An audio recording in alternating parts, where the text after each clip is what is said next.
वालेकुम स्टूडेंट, उम्मीद करता हूँ आप खैरियत से होंगे। तो आज के इस लेक्चर में एक्सरसाइज 1.1 क्वेश्चन नंबर 1 और 2 सॉल्व करेंगे। 1 और 2 में कह रहा है कि सबसे पहले कह रहा है 1 में जो है आपको नंबर लाइन पे नंबर रिप्रेजेंट करना है। इसको हम देख लेते हैं भाई। ठीक है स्टूडेंट। तो स्टूडेंट मैं ये चाहता हूँ कि मैं तमाम ये नंबर एक ही लाइन पे लाई करवा दूँ, क्योंकि सारे एक जैसे हैं। ठीक है। तो ये पहले ज़ीरो होता है बीच में, यहाँ माइनस इन्फिनिटी होता है और ये प्लस इन्फिनिटी होता है। ठीक है। मतलब यहाँ के नंबर जैसे 1 2 1 2 3 इस तरह चलते रहते हैं और यहाँ -1 -2 -3 इस तरह चलते रहते हैं। ठीक है। तो सबसे पहले है 3/4। ठीक है। अब यहाँ पर एक काम ये कर लेते हैं भाई, 3/4। 3/4 का मतलब है 4/3। 3 अंदर रखो, 4 बाहर रखो, तो पॉइंट ला के 0 बढ़ा दिया। तो 4 के टेबल में 30 का बात है। ठीक है। 30 आता नहीं है, सही है। 4 से बता 28 बचा 2, फिर 0 बढ़ा दिया तो ये 0.75 सही है। तो 1 यहाँ पर है तो 0.75 यहाँ होगा, तो ये होगा 3/4। ठीक है। इस तरह नंबर लाइन पर लाई करा रहे हैं। ठीक है भाई student.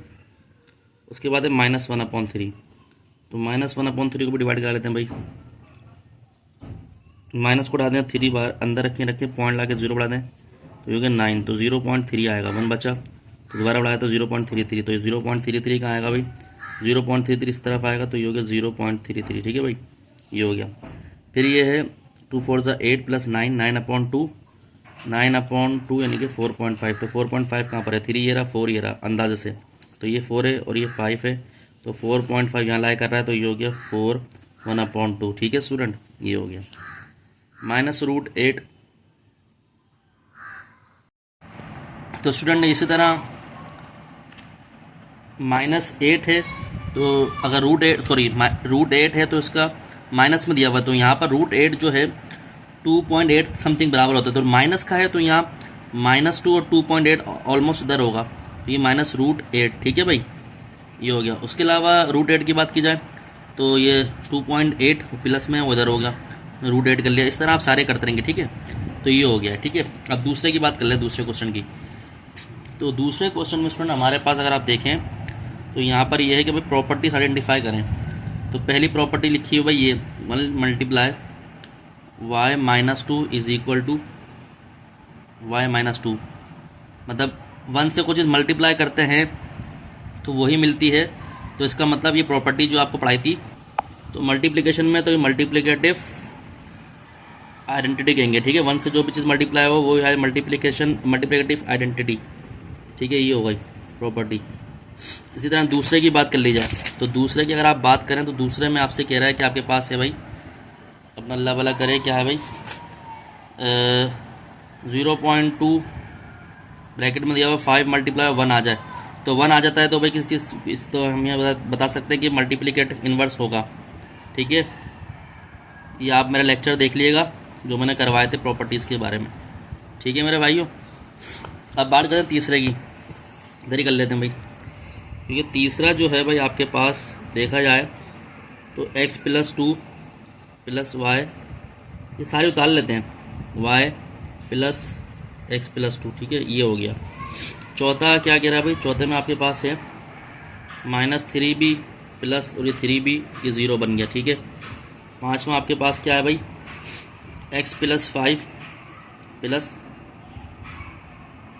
-1 is equal to x + 5 - 1। ठीक है। और छठा आपके पास जो मौजूद है स्टूडेंट वो है -3 2 - y is equal to -6 + 3y। ठीक है। ये प्रॉपर्टीज़ हमें ये दी हुई है, बुक्स पे दिखाता हूँ आपको, बुक्स में ये रखी हुई। ठीक है भाई, ये बुक्स में है। ठीक है। अब इसको सॉल्व कर रहे हैं हम। ठीक है। कौन कौन सी है मैं बता देता हूँ आपको। तो स्टूडेंट ये देखें, तीसरी प्रॉपर्टी कुछ नहीं है। देखिए 3 नंबर हैं, a + b करो फिर c उसमें ऐड कर दो, या पहले b + c करो फिर a उसमें कर दो, तो ये कहलाई कम्यूटेटिव प्रॉपर्टी। ठीक है। लेकिन ये किसके रिस्पेक्ट से है, विद रिस्पेक्ट टू एडिशन। ठीक है। -3b को +3b से आप वो करें तो ये हो जाएगा अपना एडिटिव इन्वर्स। ऐड हो रहा है ना, एडिटिव 0 बन रहा है, तो एडिटिव इनवर्स। ठीक है, सही है भाई, ये हमारे पास हो गया। ठीक है, उसके बाद ये आ गया, तो यहाँ पर अच्छा, यहाँ पर तो हमारे पास 3 नंबर थे, लेकिन यहाँ पर भी 3 नंबर है, तो ये भी आपके पास कहलाएगी एसोसिएटिव प्रॉपर्टी। सही है, एसोसिएटिव प्रॉपर्टी।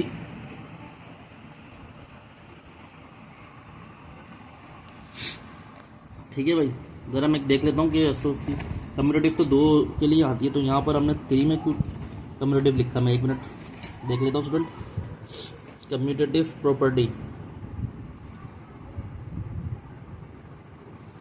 तो ये स्टूडेंट ये कम्यूटेटिव नहीं है, ये डिस्ट्रीब्यूटिव ही है, सॉरी एसोसिएटिव है, ये एसोसिएटिव है। कम्यूटेटिव 2 के लिए होती है भाई, ये एसोसिएटिव है। ठीक है, बुक में गलत दिया हुआ है, एसोसिएटिव प्रॉपर्टी। ठीक है, उसके बाद ये आ गया, तो ये भी एसोसिएटिव प्रॉपर्टी है विद रिस्पेक्ट टू जो भी है addition.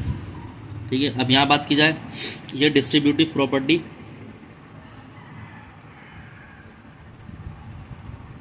With respect to multiplication. ठीक है, तो ये हमने सॉल्व कर लिया। तो उम्मीद करता हूँ लेक्चर आपके समझ आएगा। अगर हमारा अच्छा लगा, लाइक सब्सक्राइब करें, दोस्तों और में शेयर करें। मुझे वीडियो आपको मिलती रहेंगी। अपना ध्यान रखें। अस्सलाम वालेकुम।